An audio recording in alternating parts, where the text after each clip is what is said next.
I am worthy of love, respect, and truth. I no longer shrink to make others comfortable. I release the need to be understood by those who choose to misunderstand me. I trust myself to recognize red flags and respond with wisdom. I forgive myself for the times I abandoned my own voice. My boundaries are an act of self-love, not selfishness. I take responsibility without shame. I grow through self-awareness.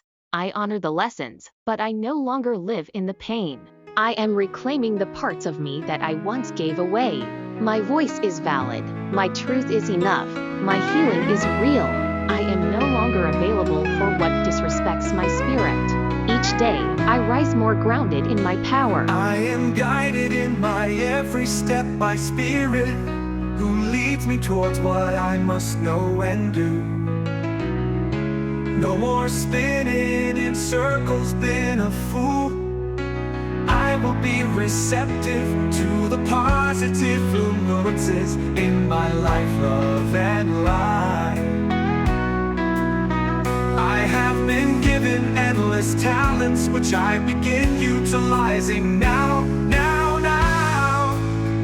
I trust myself to make the right decisions, guided by the Spirit. I possess the qualities needed to be extremely successful. Abundance, prosperity, profitable.